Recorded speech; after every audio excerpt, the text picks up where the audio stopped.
So, Saul, thank you so much for joining us, and welcome to everybody else who's joining us as well.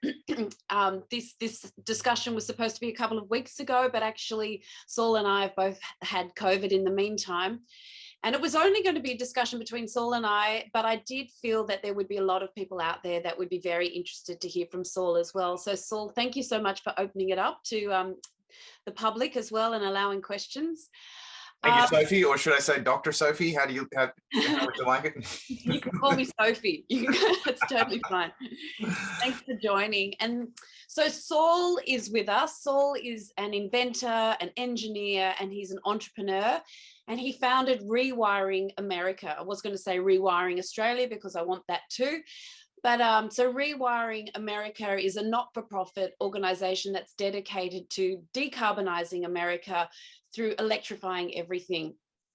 And if you haven't read it, this is Saul's book. This is probably the only, that's it. This is probably the only climate change book that I'm happy to read just before I go to bed, because it is optimistic and it's full of hope. And it has a concrete plan about how we can get to net zero as well, and how at the same time we can make Australia a prosperous nation. We can create a lot of prosperity. So it's incredibly, it does give us a lot of hope. So I'm happy to read it before I go to sleep at night. And I think it's the only one. But Saul, I just will add before we get started, has also, which I think this is amazing, received the MacArthur or Genius Grant, which is awarded to inventors or inventions in the service of humanity. So Saul, thank you for everything that you've been doing and that you've done. And we're really excited to be chatting to you tonight. So we'll just jump into it. To start off, I just wanted to set the scene a little bit, Saul, and ask about your view on our government's current plan to get to net zero by 2050 through technology, not taxes. And also that statement we keep hearing about we're meeting and beating our 2030 targets, which are, as we know, 26 to 28%, and were set by Tony Abbott back in 2015. I'd love to hear from you. So the first thing we should start with is net zero by 2050 good enough? And the answer is no, it's not. That's probably good enough for about 2.5 degrees of warming. Australia and a few other countries that are deeply involved in fossil fuels lobbied the IPCC a few decades ago, and we cheated the accounting systems and we let huge amounts of negative emissions get into the accounting for the emissions trajectories. And they're quite unrealistic. The realistic pathways to hit the target we should hit, which is closer to 1.5 degrees, require 50% or more reductions by 2030 and to be close to done by 2040. So that tells you a lot about the net zero 2050, and it tells you even more about 28% or 30% by 2030. And to be honest, and it's been in the headlines recently, we've cheated on our emissions reductions accounting again on what counts for negative emissions, which is one of Australia's chief strategies, is to work the land use component, the negative emissions component as much as possible. But the science keeps coming up and saying that probably isn't going to work or won't work to the degree that we're counting on. I heard the other day that we hear about the 26% reduction, but actually it's closer to a real reduction of only 3% because of those. A lot of it comes through carbon offsets. Is that correct? I would have to go and look. Yeah. If you're asking me a question that specific, that sounds about right to me. We are not. Look, here's the realities. To hit a target better than 2 degrees, we need to, every new car that's purchased anywhere in the world needs to be zero emission, namely electric. Every time a new power plant is brought online, it needs to be zero emission, so renewable or nuclear. Anyone who's keeping coal plants open or natural gas or has a natural gas recovery, these are completely incommensurate with any target better than 2 degrees. So if your intuition says what the government is promising smells fishy, your intuition is on the money. We are now in the, as Greta would say, the emergency phase, where we need to go as fast as possible to hit the real targets we need. So the other thing is, like when you are talking about electrify everything, just give us an idea what you're talking about, you know, both the supply and the demand side of things. So before I wrote The Big Switch, which is for Australia, I wrote this book for the American market. One of the things I made energy data such a passionate hobby of mine that I actually ended up getting paid by the Department of Energy to work with them to study all of the energy flows in the US economy, and then build tools that could plan how you got the whole American economy to zero emissions. And when you build that toolbox and you understand all the flows, so I can tell you what percentage of energy, for example, is used to drive children to school and church in the US. It's about 0.6%, and how much of the energy economy is using natural gas to pump natural gas through 1 million miles of pipelines. So, you know, it's sort of an autistic level of energy data. Yeah. Once you have that, it really just says that we only have one pathway to zero emissions on the time frame required, and that's by electrifying nearly everything we do. And that means the machines on the supply side that give us our energy, traditionally coal, natural gas, oil. So they now have to be wind, solar, hydroelectricity, maybe nuclear, probably not in Australia, but maybe in Europe. But it means we really also need to focus on the demand side. So that's how we use energy. So that's how we heat our homes. That's how we operate our businesses. It's what we drive our cars on. And I've become a real advocate for looking at this demand side, because there we can have a conversation, particularly in Australia, about what we have to win. So, you know, how's this going to affect the economics of everyday households? And actually, there's a great story. Australia, not only because we have fantastic renewables can we electrify our demand side fastest, but we can also electrify our vehicles faster and our homes faster than the rest of the world, and be saving money. Honestly, some households today, but basically the whole economy could be saving money in a couple of short years here. And that's what we need to be preparing ourselves for, and have climate policy and energy policy to match. So exactly. So that's the interesting thing. Our government tells us that if we go to renewables, that energy prices or electricity prices will increase and thousands of jobs will be lost, and that we should also allow coal-fired power plants run to the end of their natural lives. What would be your kind of response to that? So it's demonstrably not true. The cheapest energy in the world delivered to a retail customer is Australian rooftop solar. So we've had this miracle. It was a little bit through good government policy, certification and training programs, and subsidy in the early days. And we now can install solar on the top of your house for $1 a watt, which is 5 or 6 cents a kilowatt hour for the electricity. That's about a quarter of what you pay for electricity coming from coal or gas generated power stations. If you were using that electricity to power an electric vehicle, it's only 2 or 3 cents per kilometre, which you compare to driving your petrol. And this was before the Putin problems with oil. Driving a petrol vehicle, that's 15 or 20 cents a kilometre for the same size vehicle. So the same with heating your house. It's about half the cost of natural gas if you can access those prices. So we've shown in Australia a pathway to very, very cheap renewables. As much of it as we can on our rooftops and in our communities. That'll be the cheapest, but the solar out there on the grid and the wind out there on the grid is also very cheap and is already beating coal and natural gas.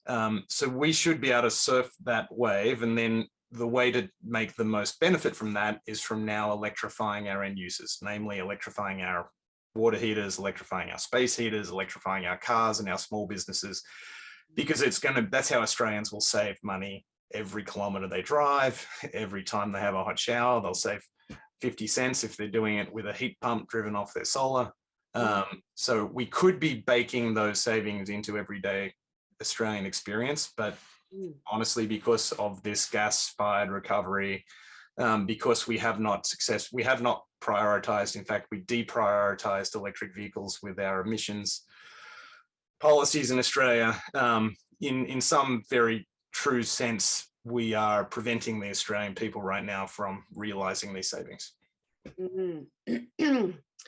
And interesting, you talk about electrifying the end appliances as well, because that's something that I'm really attracted to, because it will create local jobs. When we think about the renewable energy sort of boom, we think about creating lots of jobs in the regional areas. But if we're electrifying the end products, where the demand is coming from, our appliances, then that will help create local jobs as well. The the tradies, the suppliers, the installers, that type of thing. So that's another way, similar to the insulation during the GFC, the insulation project that the Labor government rolled out.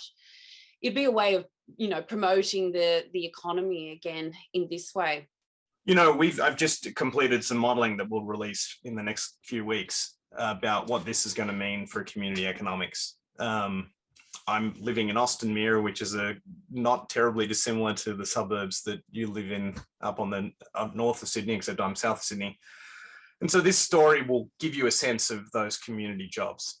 And then remind me and I'll come back to rural jobs. But Austin Mere has about 1,000 households in it, about 2,700 people, about 1,300 school-aged children.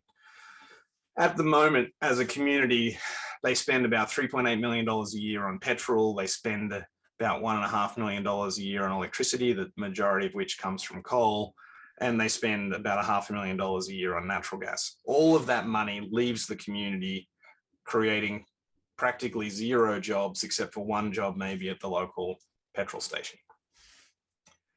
If you model it out, and we've now modeled it out, so you get to very high penetration of rooftop solar. You have solar on the Surf Lifesaving Club, and put solar on the church and solar over the car park in the school.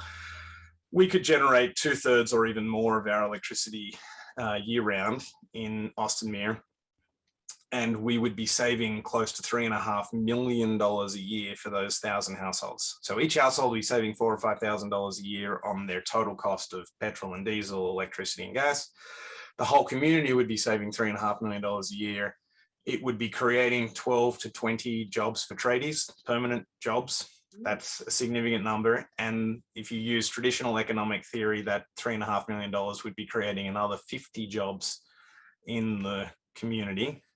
If you multiply that by about 80, I think you'd get the number of jobs you'd be creating in Mackellar. Wow.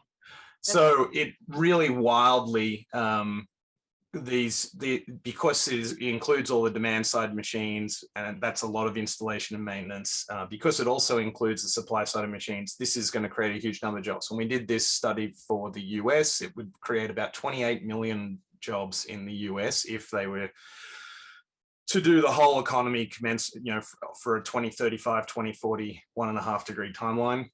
It's a huge creator of jobs. If you compare that, the existing number of jobs in the entire fossil industry, I can remember the number for the US, I can't remember for Australia. In the US, it's 1.8 million jobs in the energy industry. 50,000 are in coal mining. 900,000 of them are in retail for petrol and diesel. And if you think about it, they're not really energy jobs. They're selling, corn syrup, sugar, nicotine, and yeah.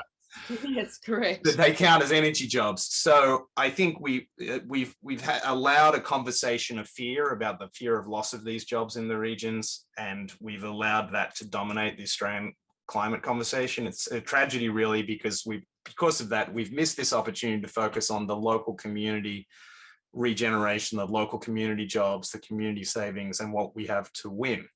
I do believe we'll win in the regions a lot in Australia as well. That's going to take a little longer to transpire. It will be a lot of these industrial energy projects, but it will be when we start making the clean metals for the world. So we use Australia has the world's best wind, the world's best solar, and we'll be using that to make green aluminum, green steel, all of the metals that the rest of the world needs for this transition.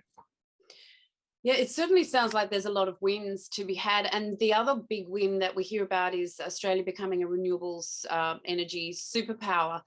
And I just was wondering if you could explain exactly or what that might look like. There's targets to achieve 600% renewable energy, and how we're going to export that. Is that going to be through hydrogen, or is that going to be through projects such as Sun Cable, or is it because we're exporting, like you said, green steel, green aluminium?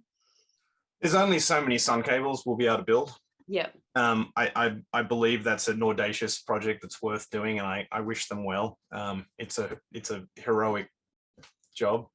But we won't be able to connect to Northern Europe, and we won't be able to connect to North America. So that limits us a little bit. Hydrogen is not this, it's a distraction, to be honest. Here's the problem with hydrogen. Imagine you want to use hydrogen for anything, whether it's driving a car, heating a steel mill, heating a house. You have to use 3 times as much electricity as you would for just doing the same thing using electricity. Because when you convert electricity to hydrogen, which is how you make green hydrogen, you lose about 25%. Then when you compress it, you lose another 15%. And then when you burn it again, you lose another half of it. So it's a pretty expensive way to do something. The idea that we would send iron ore to Japan and hydrogen to Japan that costs 3 times as much as just making the steel here in Australia is a little bit absurd, but we've been sold that idea, and partly the reason is because the gas industry feels like they have ownership over the existing mining industry, feels like they have ownership over hydrogen and the idea of hydrogen, but it's very, very unlikely to win at any big scale. Yes, we need it to make ammonia. We might need a tiny bit of for steel, but even the sort of the inside horse to win the green steel game is an all electric pathway. The real way that we will be exporting the majority of our energy, should we choose, is to be refining our steel here, our iron ore into steel, refining our bauxite into alumina, or even better into aluminum, using our renewable energy to mine lithium here, send that to the world. Australia is the 1st, 2nd, 3rd, or 4th largest producer of all of the critical elements we need, whether it's iron, aluminium, silicon, lithium, copper, nickel. We have everything that the world needs, and making that cleanly is how we could easily, if we up-converted all of Australia's iron ore to steel domestically, that would be 600% of our domestic load. Wow. Yeah. I mean, it's exciting, isn't it? Because it just looks like it's a huge opportunity, but we've just got to have the political will to embrace it. Hopefully that's coming. You are that political will. No, I think we also need, we've undermined our public sector, and so we don't have a lot of scrutiny over. In essence, Australia doesn't have a Department of Energy. So there's no independent scrutiny, and we've allowed fossil fuel industry, namely, to put its thumb very heavily on the policy levers, and we're not going in the right direction, and we've allowed the Australian public to be deluded as to what works and when it will work. Yeah. Here's another way to think about technology, not taxes. This is the idea that the free market will win. That was possible to believe in 1996. There was enough time in the late 90s for the free market to develop the technologies to solve this problem. It is no longer true.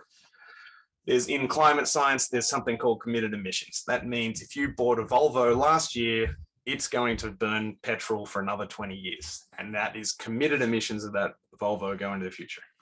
The machines that already exist on planet Earth, if they all live out their natural life, that Volvo and all of its friends, that takes us to about 1.8 degrees of climate change. So, and that's if you perfectly replace them tomorrow. That's not waiting for the free market. It took the free market 20 years to get sales of electric vehicles in California with very proactive policy to go from 0% to about 12% last year. Right? What we need is 100% by next year to hit that 1.8 degree target. So this is not to say I'm socialist or anything. I actually believe in public-private partnerships and that we need the private sector and we need capitalism and all of the levers. But it is now true that the free market cannot solve this climate catastrophe that we have coming. It just doesn't have levers that can allow us to move fast enough. So we have to move faster. So this technology, not taxes, is just trying to sound good and sound, you know, like good business, but it's not going to get us there. We know that we have to make choices and decisions and pick winners at this point if we're going to hit our targets. I've got a question here which I might ask. It says from Terry, when do you think we'll get to the point where we will require no fossil fuel base load supply, and will it come from electric storage?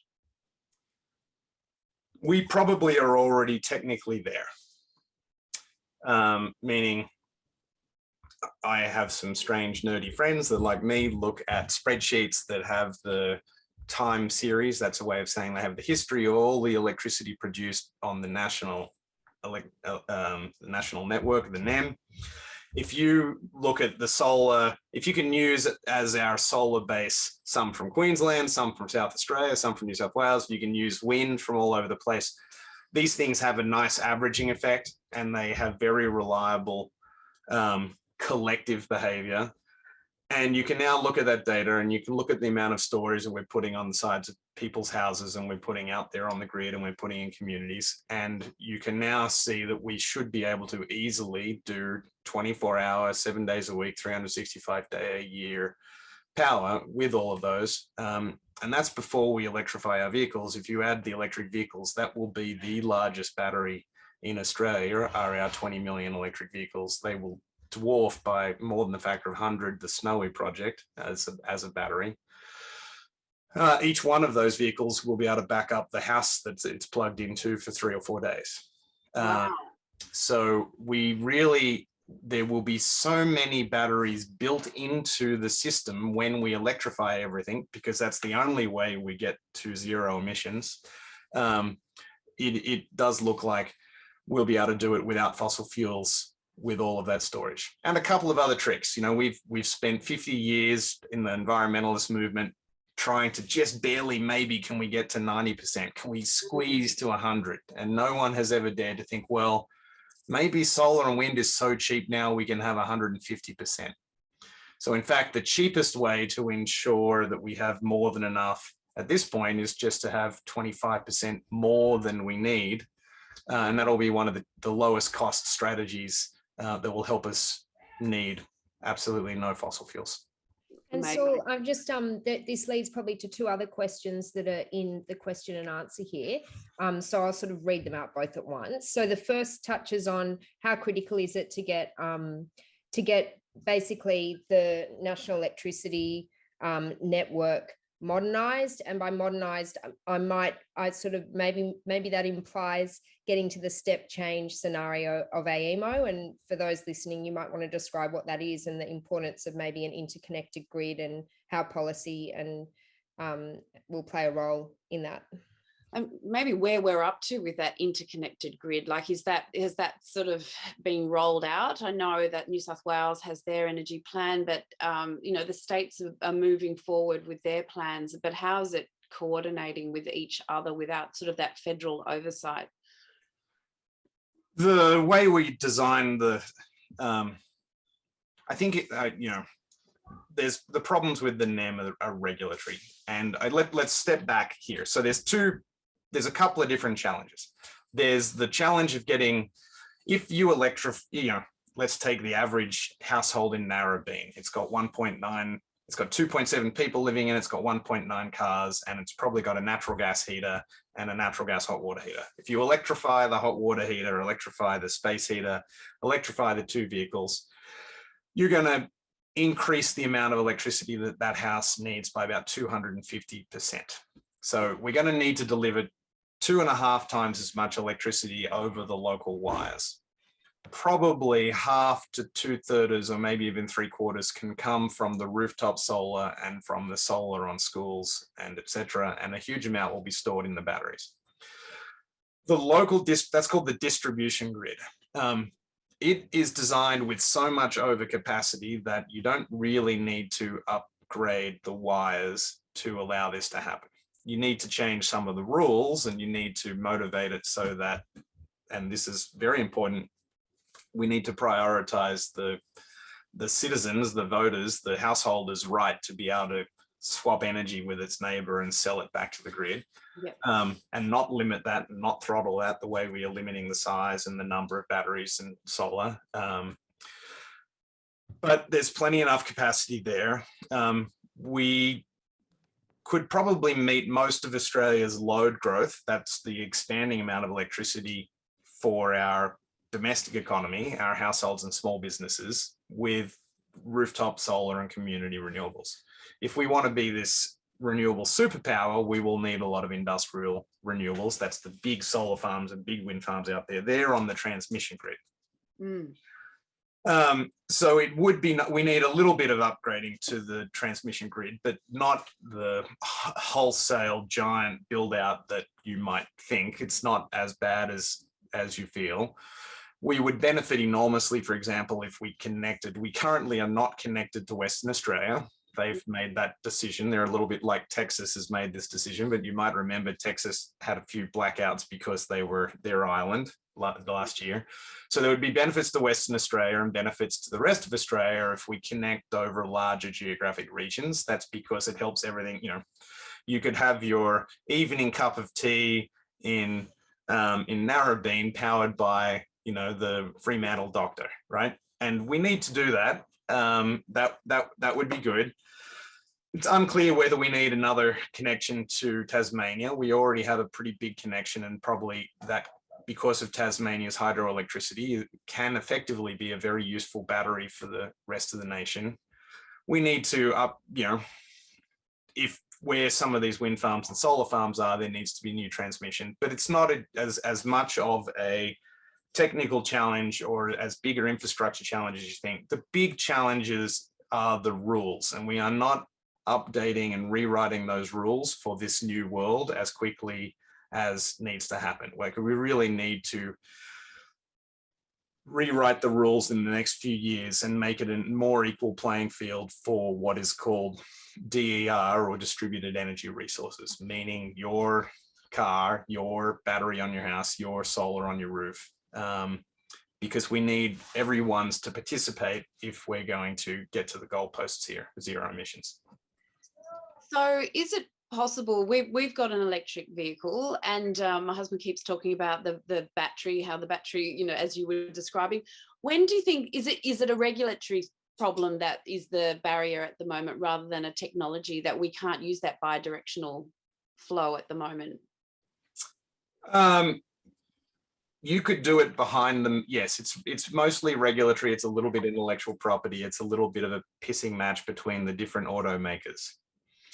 But I think now that the major American car companies are getting into it, like Ford, the new big American trucks like Rivian, the Rivian battery, for example, 108. My friend just got one. It's a 180 kilowatt hour battery that could run the average Australian household for 2 weeks. That's extraordinary, isn't it? It's amazing. So they will start to connect. Australia could help that happen sooner, and it would certainly be in the interest of households. Honestly, you know, if you want to start getting fun and creative, and I hear you like that, you know, we should be thinking of a future where our electric jet skis are our resiliency plan for our house. So, you know, you don't drive it every day, but you keep it charged up and plugged in inside of the house. And so really that's the future we could be going to, but that actually needs active policy intervention to enable that. So really it's mostly regulatory. It's a little bit because of the early days of the electric car industry, but it's changing very, very quickly, and we need to anticipate and even encourage that future.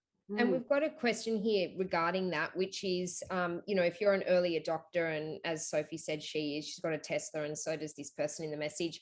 If you're an early adopter and you don't have that bi-directional charge, is that something that will be able to be retrofitted in existing, you know, Tesla models, for instance, or is that something that will be a next generation vehicle thing? I could send you to a dark corner of the internet where you could void the warranty and do it with your Tesla today. So yeah, it's not, it's, you know, if you're bold. Dark web possible. Not the dark web, but the do-it-yourself web. So that there's nothing that really prevents you except for the warranty. And they, you know, there's good reasons, because there's liability, and the car companies right now are protecting themselves. I can't really comment on the policies of different car companies. It's not strictly necessary right now. It's not even strictly necessary in the future. You know, batteries might be so cheap and so plentiful that you don't need to use the car battery. But probably if we were hoping for a lowest cost energy system, using those car batteries makes a huge difference. Really, honestly, if you electrify the 1.9 cars in the average Australian driveway, that is a much, much larger load than the rest of the house combined. And the most important thing to do to balance the electricity flows in Australia in the future is going to be, are we motivating those cars to charge during daylight hours? And that's going to be, are we building our charging infrastructure at homes, on the streets, at the places where people live and work during the day? That's going to be very important, because we have data from the US. From the unfortunate thing right now is people use their cars like their cell phone. It looks like they drive them all the way into the bedroom. They park them on the nightstand and they plug them in with cell phone overnight. Yeah. And you can imagine if we all do that, that's probably not going to work out. But, you know, honestly, because we don't have enough electric vehicles here, we don't really have electric vehicle policy federally. We're not running these experiments and thinking about this, which is a tragedy, because, you know, the electric trucks that Australia wants, a broader variety of electric cars, cheap electric cars, are now 12 months away. It's not 10 years. So we need to get on this. That might lead to the next question from Leanne, who says, in an ideal world where Sophie and other independents are elected, and there's a very big and fast shift in political will, just how quickly could this actually be achieved? Is it possible by 2030? And I suppose that links into some of your comments maybe about not needing the interconnected grid, but maybe, and I think the ISP is a bit silent on this, having a grid that actually can cope with this bidirectional charge and electrifying everything and leveraging EVs. So how fast could it be by 2030? I think this is a good way to think about it. Virtually every household in Australia, maybe not by 2030, but by 2035, they will buy a new hot water heater. They will install a new kitchen. They will buy a new car or a used car. So what I'm really trying to say is, if we had policies that helped every Australian household making every one of those purchasing decisions buy the correct thing, an electric thing powered by renewables, we could in fact completely decarbonize by 2030 or 2035. We'd be a little struggling in the first few years to be able to get enough electric cars to land in Australia, because we're paying for not having a emissions policy. So, you know, I had a conversation. I was going on a book tour. I wanted to drive an electric vehicle. I have a 10-year-old Nissan electric vehicle that wasn't going to go far enough. So I asked people if I could borrow one, and I didn't really want to drive Tesla because I was going through rural Australia. So I called a friend at Toyota and I said, can I borrow, I've heard that there's an electric Toyota Land Cruiser in Australia. And he said, there are, but they're not licensed on road yet. They're only for use in mines. So you can't borrow it. And I said, well, when are you going to get one? When are you going to be able to sell one here? And he says, well, we've deprioritized the Australian market because there is no emission standard here. So it's going to be the last country to receive electric Toyota trucks. Exactly. So that's what we did wrong. I then said, well, what happens when the Ford Ranger comes here electric in a couple of years? Because that's more likely to happen. And then he said, well, Toyota will respond very quickly. So what we need to do is to make that first domino fall here. And that's about having a better emissions target, and to proactively, like Norway, pursue the electric vehicle companies and become a priority market. Otherwise, that will be our handicap. In every other way, Australia has the natural advantages. We have a mild climate, heat pumps work with very high performance here. We've already got solar to be the cheapest thing. Battery prices are falling very, very quickly. So we could do it, you know, handily faster than every other country in the world, which actually would be meaningful globally because other countries everyone's looking to follow whoever figures out the recipe. And that's the opportunity for Australia, is to lead, say, look, this is how you do it. It's pretty simple. Here's how it improves the household economics, which we know is going to be true here from doing simple modeling exercises. And then we could be showing the world by 2023, 2024, how to do it. And wouldn't that be a proud turnaround for Australia, given our last 2 decades of essentially being a pariah or a petrostate? Well, I guess that's incredible, but also just leading into that, because a lot of people have arguments against moving rapidly. They say Australia's emissions are too small to make a difference, and there'll be too much waste from all these new batteries or whatever that need to be made. And where are we going to get all the minerals from? So people are always popping up with different excuses why we can't move forward rapidly. Which of those 3 questions would you like me to answer? Let's do Australia's emissions are too small, because we feel we've always punched above our weight in Australia, but this time around we've been, dragging the chain. Basically, we've been the laggards and the loafers. So what do you say to Australia? Yeah, Australia's emissions not being a big enough deal to really bother doing anything about it. So we are 1% of global emissions. I think that's meaningful. If you include the fossil fuels that we export, we're 4% of global emissions. So that's emissions that originate in an Australian mine or on an Australian farm. Norway has about 4 million people. It's much smaller than we are. They are now way ahead of the rest of the world on electric vehicles. You won't be able to buy in 2025 anything except electric vehicles. In Norway, they have huge distances to drive, as do we. So it's not a range anxiety question. If you ask a Norwegian, they love their weekends even more than us, and they like it in the snow. They're all being prioritized with electric vehicles, and now the rest of the world is trying to figure out how do we replicate the Norwegian experience. So the world really does follow the leader in this case. So in some technical sense, we're only 1% of emissions. That doesn't sound a huge amount, but we would increase ambition and help bring the cost down for the whole world if we go sooner. Because of our natural advantages, it pays for itself in Australia sooner than anywhere else.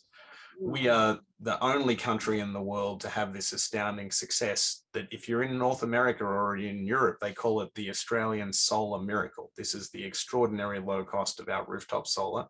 That was a regulatory and technology and capacity building, namely jobs for tradies training program. So it has all the things that you'd like in it. All we need to do is do a similar thing to that for our electric water heating, for our electric space heating, for our vehicle charging, for our electric vehicles. And, you have the Australian recipe for success, and we could speed everyone up. I've done the economics for the American household in detail. I've done it for Australia. 2023, a lot of Australian households start to benefit on a few of these things. 2024, nearly every Australian household is saving money, provided that they could finance the upfront cost, because the machines are more expensive in the beginning, but because you're using this cheap solar, they save you money in the long run. So Australia gets to go first, because when you do the same numbers in America, it's 2026, 2027, 2028 when it works. And it's really, they don't have as good a sunshine in Europe. Yeah. It's like 2030 for Northern Europe. So we get to go first and be saving that money. So it's not about let's wait until somebody else does it. It's like, if we're waiting until somebody else does it, we're not saving that money. To the question of waste,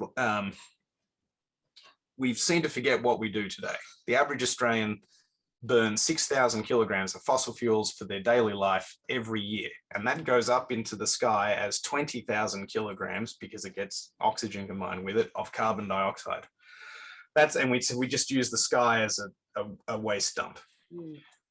If you run the math, and I've done this, and you provided half of that same Australian lifestyle with wind, half with solar, you store half of that energy in battery, you'll need about 50 kilograms each of wind turbines and solar and batteries per year.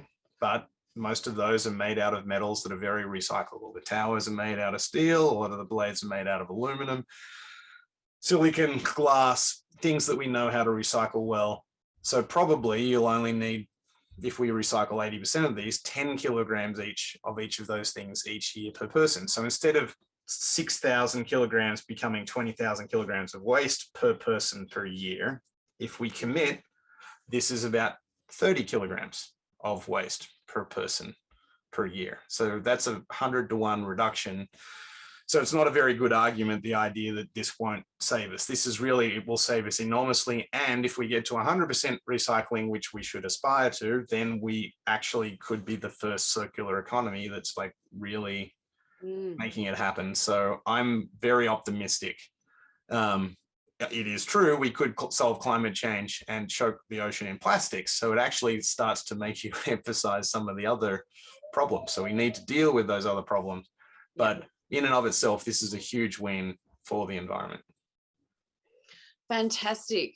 I'm going to ask one more devil's advocate question, and then we'll go to the questions from people at home. So a lot of people sort of say, well, what about, I hear quite often, what about nuclear? What about hydrogen? We've had a chat about that. What about carbon capture and storage? And what about biofuels as well? I think the big one is a lot of people, not a lot, but every now and then a question pops up about nuclear. Let's start with biofuels. So that Australia already a significant amount of the energy that enters the Australian economy is biofuels from sugarcane, namely bagasse. Unfortunately, right now, we just use that to power the sugar mills. It would be a much better idea to power the sugar mills electrically and to keep that bagasse and make biofuels that we could use either for seasonal top up or to drive our tractors on biodiesel. We will need a little bit of liquid fuel, something that looks like diesel. The good news is we can easily produce that on Australia's agricultural byproducts and waste, enough to supply all of our, even our long distance freight and our airplane flying, if that is what we need. So it's a good idea, but that will be 2 to 5% of the energy economy. It can't be 50% because then you'd have to be cutting down trees and it doesn't work. Nuclear, we are the one country in the world that doesn't need it at all. We have such cheap and such profligate wind and solar. You don't need it. You don't need it to, for 24/7 power. I'm not against nuclear. If Australia had one nuclear, typical nuclear power plant, maybe in the middle of the country, that could supply 10% of our power. It would make things marginally easier, but it would probably make our electricity more expensive. The rest of the world needs nuclear. The good news is Australia already supplies about 25% of uranium to the world's nuclear power plants. We're unlikely to get out of that business. It's a good business to be in. So Europe will struggle without nuclear power. You're learning this as you look at the problems in Ukraine. They already have nuclear power. They'd like to continue having nuclear power. We'd like to continue to sell them uranium. So the world will need it. Australia doesn't. Australia honestly won't be able to, the US, which already has 101 nuclear power plants, only commissioned one new nuclear power plant in the last 40 years. So the idea that you can, what the timeline looks like now, 2030, 2040, they would need 400 of them. It's not going to happen. Yeah. So honestly, it might just be too late for nuclear to be at any significant scale. And it's definitely not the cheapest electricity. No. Thanks, Saul. I'll just read out a couple of these questions. One here from Guy. From a national security point of view, wouldn't electric vehicles make sense? If the whole Australian car fleet were electric, presumably we would not require fossil fuel security reserves somewhere in the US. It's absolutely a tremendous idea, Guy. You should run our foreign policy. Good on you, Guy. We don't even make money from our fossil fuel exports. So we convince ourselves we do, but we sell about $80 billion a year worth of oil of liquid natural gas and coal, but we import $32 billion of oil. Remember, we have to pay the entire ticket for the 32 billions, yet we only make the profit margin on the 80. So it looks like we're probably about break even or not even. And we're spending, so, you know, in some sense, all of our coal and LNG industry merely buys us the oil that we buy from not kind nations to us, whereas we could be running it all electrically and be saving enormous amounts of money. And like I said before, our community, instead of spending $3.8 billion a year on petrol in Austin Mere, $3.8 million a year, they would only be spending about $600,000 on the electricity to drive the same number of kilometers, and they'd be pocketing that $3.2 million a year. In your district, it'd be 80 times that number that you would be saving. So not even a national security issue, just national balance of trade and economic issue. It's insane that we aren't using our sunshine to power our vehicles. Okay, this one's from Terry. Will the cost / supply of batteries become prohibitive because of the difficulty in securing minerals to produce them? I don't think so. There's lithium. Australia is finding more and more that we're swimming in it, and you'll hear more and more people announcing they're going public. America has just uncovered huge deposits in Southern California and in Nevada, and is breathing a much bigger sigh of relief. So the main component, lithium, we look okay on. Cobalt might be a little bit harder, but increasingly a lot of the batteries don't have much cobalt at all in the alloy. We have plenty of nickel, which is another major component. No one I know seriously sweats the limitations of the materials anymore, provided that we do high rates of recycling. JB Straubel, who was actually a founder of Tesla before Elon Musk was a founder of Tesla, he's actually started a company called Redwood Energy, which is doing battery recycling in Nevada. So the recycling is coming as well. We shouldn't sweat the elements. This is a sort of a beat up story by the fossil fuel industry. Can I just ask, and I'm not sure of this, is sulfur going to be used in batteries? Is that something that's happening? There are some sulfur chemistries proposed. They're not winning the economics right now. They won't win the power density or the weight. Okay. There's also sulfur is something we are not short of. Exactly, everywhere. All right, a couple more questions. How do we deal with strike blocks with roofs that can't tolerate and with roofs that can't tolerate solar panels? So we won't use all of those roofs, right? So if you merely use the existing technical capacity studies, they discount anything that's got too many trees around it or has the wrong slope.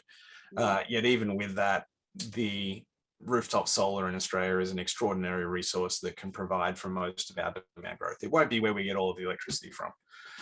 It will be a disadvantage economically to those households that don't have the solar on their roof. So hopefully business models and even local community council models of community solar and community batteries will step in to fill the gap. I happen to know there's some of those happening in your district that are exciting. I think there's more than 10 parking spaces per Australian car. Many of those parking spaces are in amply sunny places. So I think you're going to see a lot more solar finding its way out to, cover the parking spaces at our shopping centers and by our beaches. And I think that's a great thing. That will be yet more jobs in the community. And if we do it right and we regulate it right, that will be also money and revenue generated in the community that will be like persistent forever jobs in the community. Yep, incredible. One of the things, the way where I first started with this was creating a sustainability group with other people in the community. And what we wanted to do was put solar on all the surf clubs in the area, because they obviously are hugely, in fantastic positions. And one of the things we started doing, we got solar onto the Avalon Surf Club, which was fantastic. And we were starting to investigate about community batteries and things like that. So when that trial came up nearby, we were very excited to hear. I'm actually very hopeful for Australia, in the sense that I think we, much more than America, because we all have mostly happy affiliations with the bowling club, with the RSL club, with the surf club, with our school system, we'll see a lot more of these community energy and community storage projects in those places, and that'll be good for those institutions, and it'll be good for communities. Yep. So schools, surf clubs, like you said, shopping centres. Rebecca is saying here that even with all the rain, my electricity bill today was only $65 thanks to my panels. So that's a good message there. Jackie's saying the huge elephant in the room, which neither major party will address, is the currently approved expansion of existing and new coal and LNG deposits, which Australia exports to the rest of the world. It is a huge, but unfortunately not the only elephant in the world. You'll notice I've talked a lot today about community economics and household economics. And the reason to do that is the piece of the economy we have an answer for today that's going to be economic, if not today, in the next few years, are our houses, our cars, our castles, and our cars. The harder pieces are Australian industry, which is mostly heavy industry. It's mostly mining and mineral processing. Those answers are coming. They are a few years away, when we'll be able to do steel making, green, and aluminium, and the rest. But what you're talking about here is the area of the economy where we are just exporting fossil fuels directly. The challenge there is there's no way to decarbonize that. That is digging something up that somewhere in the world it will be burned to make emissions. We need to figure out what timeline we're going to stop those industries from producing those emissions, because there's no way you get to zero emissions internationally if we're still selling LNG to China, to India, to Japan, to Korea. That is a big fight, obviously, because they're a vested interest. They're honestly, they're majority foreign-owned companies for the large part that are profiting from these, of these great job creating. They don't create many jobs. They don't keep much of the money in the country, because I think it's roughly 80% of these companies are foreign-owned. So, we're allowing these emissions for the profit of others. There's a few large personalities, obviously, who are very outlandishly in favor of these. I don't think we'll knock those over in the next few years. These are big political problems, but we need to figure out when we are going to stop those emissions. Certainly, if Australia was bold, we would do that this decade, and that would set an international precedent that would actually give the world a chance of coming close to 1.5 degrees. So I hope that we do it, but we are absolutely going to have to fight those vested interests. That's why I think it's important for the general public, to have good experiences of saving money in their households and their cars, so that we feel emboldened not to be scared of losing these revenues. And also, what we want to do, what is also equally important as, setting targets and things like that, is strengthening our democratic institutions. So donation reform and lobbyist reform and greater transparency, so that we know how these decisions are being made, and we can have far greater oversight about why such decisions are being made, because at the moment it's pretty opaque. My great disappointment returning to Australia after I grew up here. I grew up in the south of Sydney. I loved my childhood. I always thought Australia was very fair. I thought we had a fantastic public sector, but I left to go and study and then work and then have a family in America in 1998.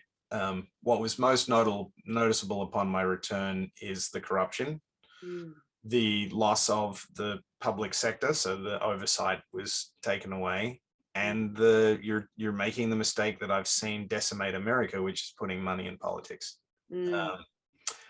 I had the disconcerting experience in the last 18 months of working directly with the White House in writing components of Build Back Better. We did that through Rewiring America. I thought we would be an advocacy group, but when just promoting good ideas, but when Biden got into the White House, there was no one to write large sections of the Build Back Better program. And I had this shocking wake up that, oh, if there's no public sector to write policy, it's written by who can afford to show up. Now, fortunately, we had a good billionaire who was funding Rewiring America to have a very talented, well-motivated staff to write policy. We were outspent 100 to 1 by the American Gas Association and the American natural gas industry. So it was a huge fight, and we didn't win it, as you can see, as with the Joe Manchin.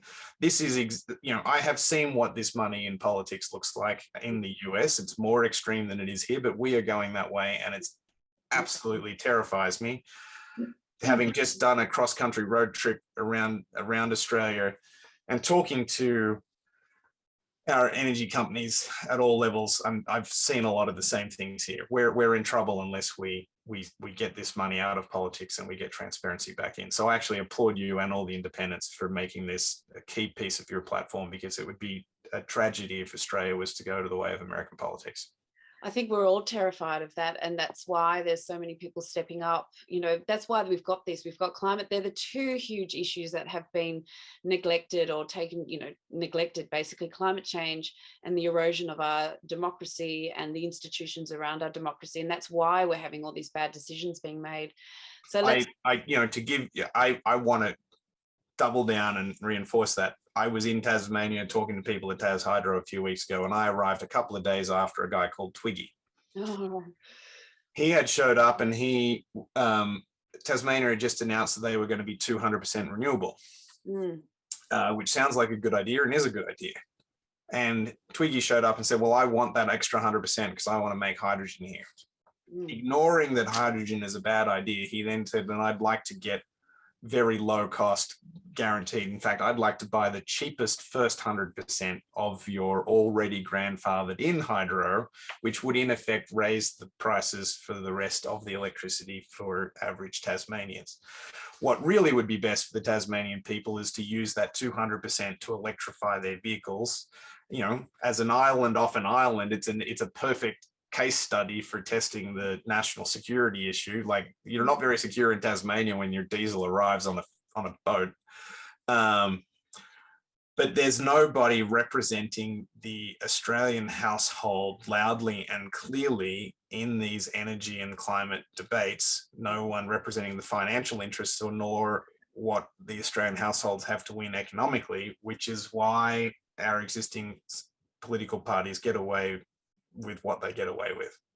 There's no voice there to advocate for the people of Mackellar in sane climate policy that just so happens is good energy policy that would also save them money. But no, we've made it about negative emissions because that's essentially a farm subsidy, and we've made it about hydrogen because that's a gas industry subsidy. Yeah. Go the community-backed independence with that direct representation. But it is like, I didn't sort of realize that we would be talking politics tonight, but it's obviously... Sorry, did I tread on the third rail? Oh, no, not at all. I mean, no, I love it. And we've got a little tiny bit more time. Any problems securing materials for solar at the scale we're talking? Solar, it's so easy. It's sand, it's silica, it's a tiny bit of phosphorus, it's a tiny bit of nitrogen. The trace elements are like in the billions, and the wafers themselves now, I don't know if you know this, but it's less than 1/10 of a millimeter thick, the piece of the solar cell that's working on your roof. They're such an astounding piece of technology, and they're made with, one of the world's most abundant materials of all, silicon. How incredible. Can you just tell me about recycling solar panels, just because that's another thing that comes up, people like to talk about? Well, the majority of the weight of a solar panel is whatever is protecting the surface, which is usually glass, which, glass can be very, very easily recycled in very high quantities. We've got some modern adhesives and there's pieces of copper, so we've got to learn how to separate that out a little better in these solar panels. But again, there are people building those facilities and working on that. There's no reason we shouldn't be able to recycle them in very high proportions. And that's what you talk about in the book as well, doing by practice. What do you call it? What's the principle that you talk about? MacArthur principle? But the more you do something, the easier it becomes, because yeah, so this is the learning curves that the industry is on. Like every year for the past 30 years, every time we double the amount of solar we make, it gets 20% cheaper. Every time we double the amount of wind we've installed, it gets 12% cheaper. It used to be called, the first person they named this after it was called Wright's Law, because every time the Wright brothers made another airplane, it got half the price. Then it was known as Ford's Law, because every time he made a Model T, the next one got cheaper. Then it was known as Moore's Law, which most people know, which is computers got twice as powerful every couple of years. Then it was known as Swanson's Law, who was the guy who predicted that solar would get cheaper and cheaper and cheaper. And this is why, you know, I'm sure many of your constituents are like, oh, the batteries are still expensive, the electric vehicles are still expensive.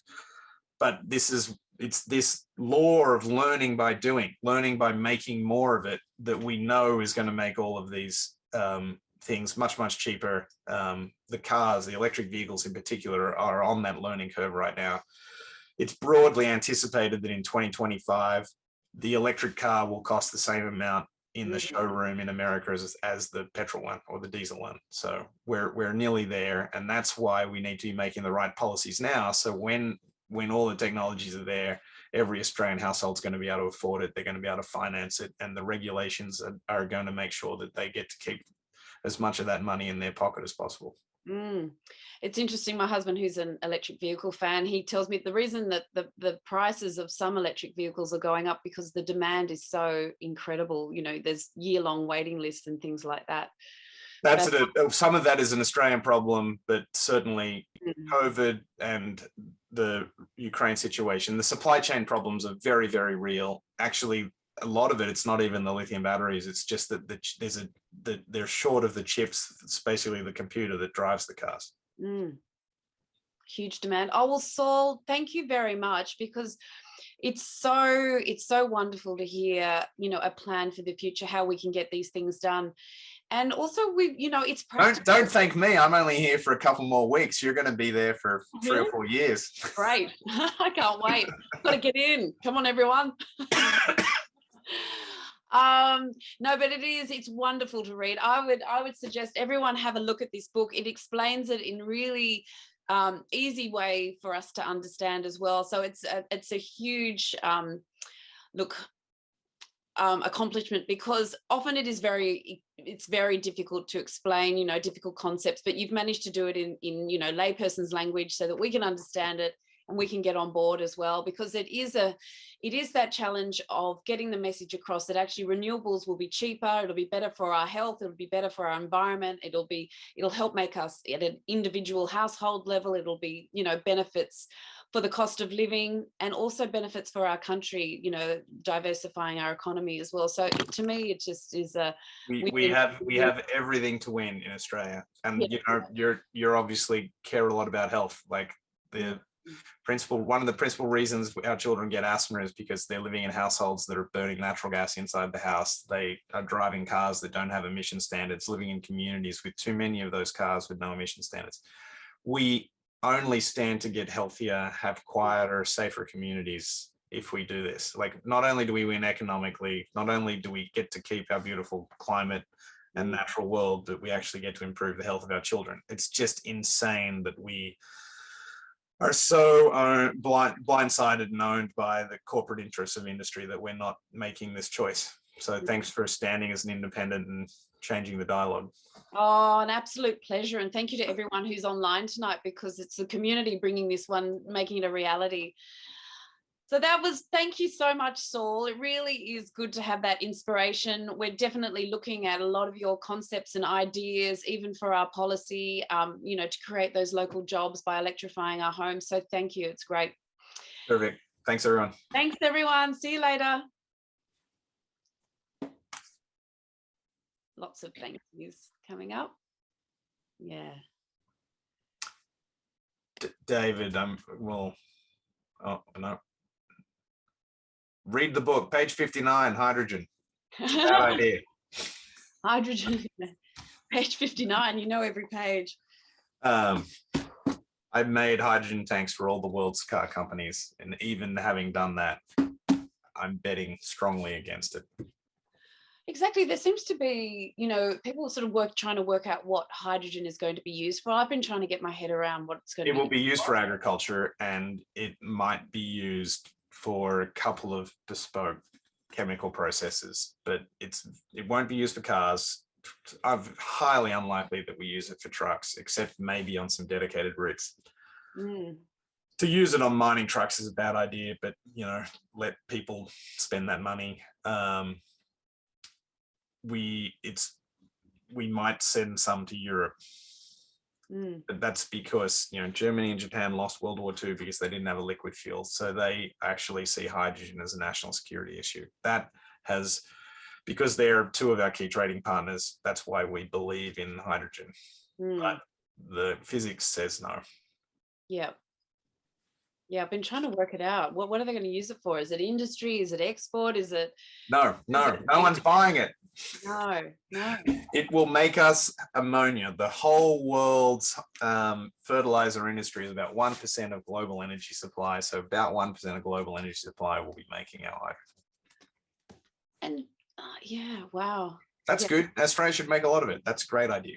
Like, go do that. Just try. Don't, like, honestly, it's just by subsidizing hydrogen right now, we're stealing from the Australian public. We're giving it. I was going to ask you about, subsidizing fossil fuels and all that side of things as well, but it's, We just gave 11.6 billion in subsidies to fossil fuels, which would have been enough to decarbonize every Australian household by 2030. That cost of that project's about $12 billion. That's just incredible, isn't it? Think about that as an insane lost opportunity.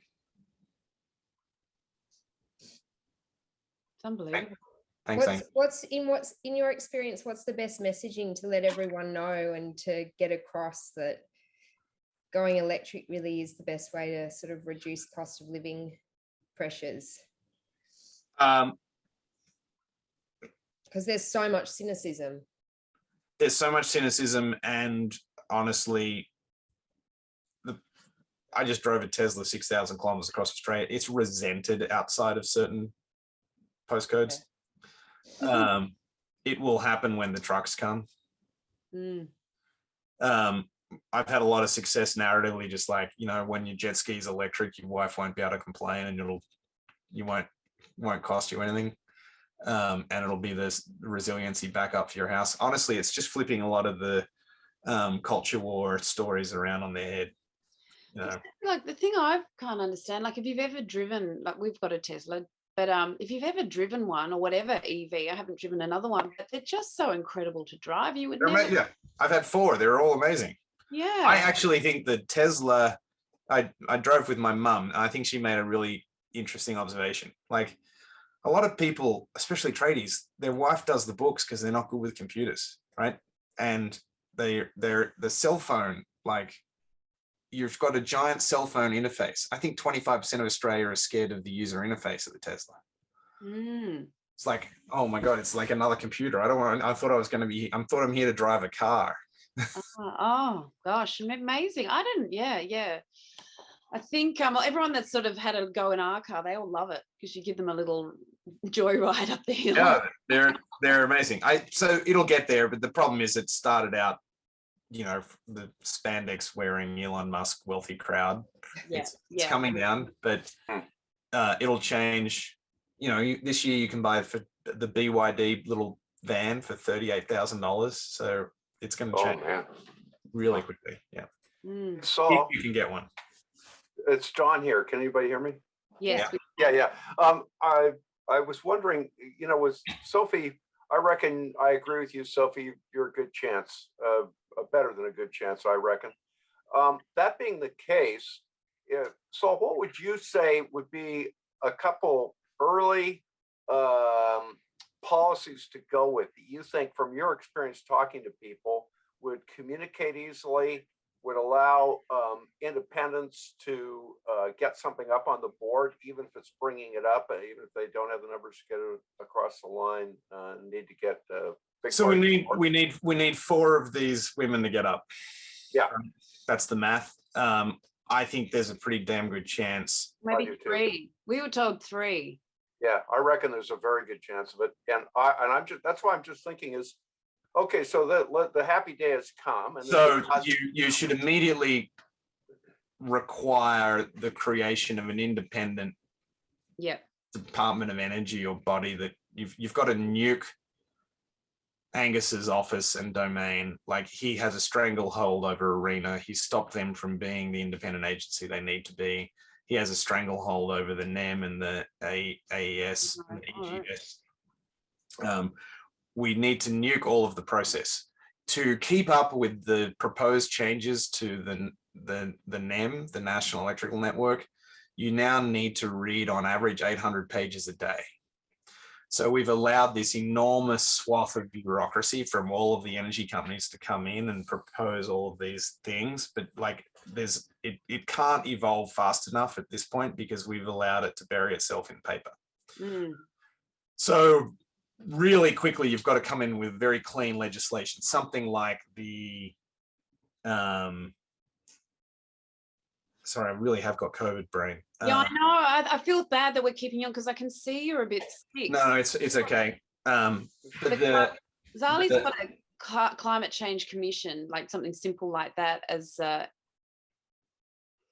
climate change commission might be good, but you want to almost get someone independent, like a head of a Department of Energy would be great, who's a technical leader, you know, that's independent of the parties. Something like that might do. You've got to propose new rules, like, you know, there's internet neutrality was why the internet became a great place. You need essentially to kill all of the NEM rules, which are trying to being written for advantage by the various transmission utility companies and DNSPs, and just say, look, it's grid neutrality. Everyone has the same rights. Doesn't matter if it's your grandma or a coal-fired power station, you all have the rights to earn the same amount selling your electricity back to the grid. So we got to put the consumer on an equal footing. That's really important policy to get right. There's a whole lot of agencies there to fix. A very clear statement that's internationally heard on Australia's readiness for electric vehicles. I'd be slightly cautious about making it based on emissions, because then you'll rule out the diesel trucks that we do need for the next decade for the rural types. So you, at the minimum, an emissions policy that has a carve out for biodiesel or something, but you've got to get us, like, you know, I wouldn't do it around emissions. I'd just make sure that numbers, all of the fuel, because we're giving, you know, of that 11.6 billion subsidy, most of it was fuel excise. Yeah. Just eliminate the fuel excise, except for Australian produced biodiesel, and give the same amount of money in annually to electric vehicles. Just like, or zero emission vehicles would be what I'd say, so that people can have the illusion of free marketism, so they can believe that hydrogen cars are just around the corner. But that would be hugely important. That would achieve 2 effects. It would get rid of the biggest fossil fuel subsidy in Australia and put that money into motivating the electric vehicles. Those 2 things are hugely important. I don't really, the transmission question is overrated. Really make it about the consumers. You will win this if you sell it on the community economics, if you sell it on the household savings. I am seeing that all over, that message is resonating everywhere. Absolutely. The community story, when you can now say, look, you can't build footy fields and buy classrooms fast enough if your 1,000 household community is saving $3 million a year. I had it in 2030 for you. Actually, I should have said this for you. I'll send you the data next week, but $440 million a year is what your Mackellar will be spending in their community instead of leaving the community to buy fossil fuels in 2030. Mm. That would be more meaningful in Western Sydney, but it would help up there as well.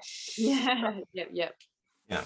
It's incredible. Yeah, that's the argument we've got to keep pushing.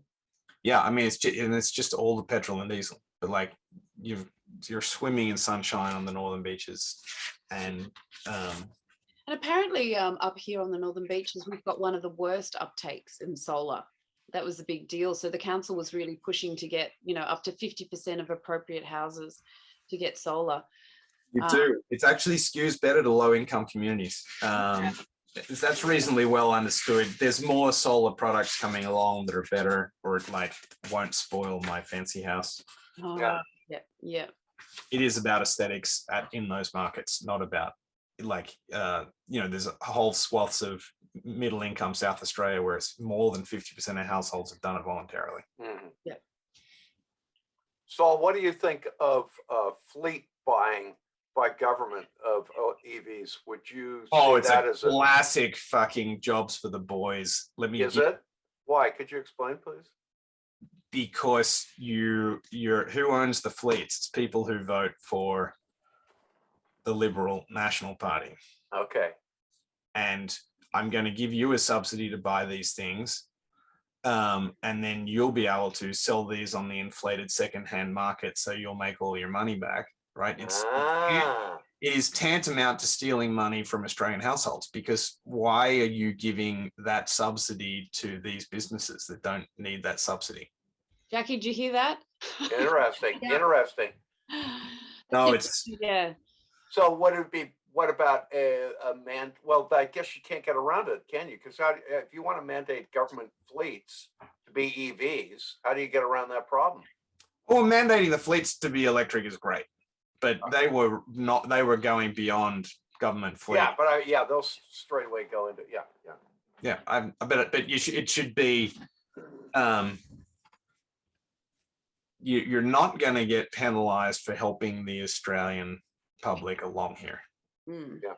Right. And I think the best way to think about it is, I think it was 8 or 9 billion of that 11.6 billion was the Australian government paying Venezuela and Indonesia for oil. Yeah. Right. So why are we not using that 8 or 9 billion dollars to help the low income houses lower the cost of their commute by $100 a week? Incredible. Right. So like, that's what you're talking about. So I'm going to let you go. This is just incredible stuff. And I think we can Can I get you to qualify that 440 million one more time? Just because I've got COVID as well. I wrote it down, and I know it's on a piece of paper right here, right on my. Is it like the deferred amount that's otherwise spent on fuel based on households in our electorate? Hang on, I have it right here. Today, in the Northern Beaches, which includes 87,934 private dwellings with 1.8 cars per home, you spend $450 million a year on energy bills, 102 million on the electricity grid, 320 million on petrol, diesel, and LPG for vehicles. And you spend a little bit more on natural gas. In 2030, if you had a 2/3 mix of rooftop solar and the cost that we're projecting from the NEM at that point, you'd be spending 98 million instead of 450 million for electricity from the grid. And you'd be spending $50 million on financing all of your solar. And you'd be saving $185 million a year on the cost of your cars and appliances, and $250 million a year on energy. Yeah. So I could send you this. Yeah, send it through. That's incredible. Yeah. So our election campaign is to give all of this data to. We can now generate this for every postcode in Australia and for every LGA. I will send you this with all of the storylines and talking points that go around it. That's incredible. Thanks, Saul. That's brilliant. Yeah, it'd be great to have it on a postcode basis. That would be brilliant. I've often thought of canvassing, working out of my neighborhood, how much solar there is by looking at maps and Google Earth. But something like that would be terrific because you could say, our neighborhood, if we had a local network or a grid attached battery or whatever, we could save X because you've got some numbers to work with. Fantastic, Saul. Thank you. I'm there for you, mate.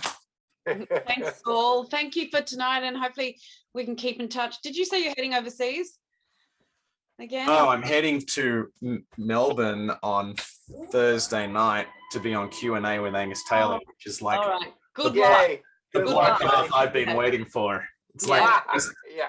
I spent my whole life preparing for that knife fight. Could you take? Yeah, I can't wait to watch it. Go, Saul. Yeah, I'm not sure it's confirmed yet, and you might want to keep it down low. I think they don't want him to know that I'm coming because he's. Right. Yeah. We'll keep it quiet. All right. Okay. Thanks, Saul. Thanks so Thanks much for so your much. time. All right. Later. See you Bye-bye. guys. Get Buddy. better. Bye. Good luck. Night all. Yeah, See ya, thanks, folks. Saul. Thanks for that. See ya.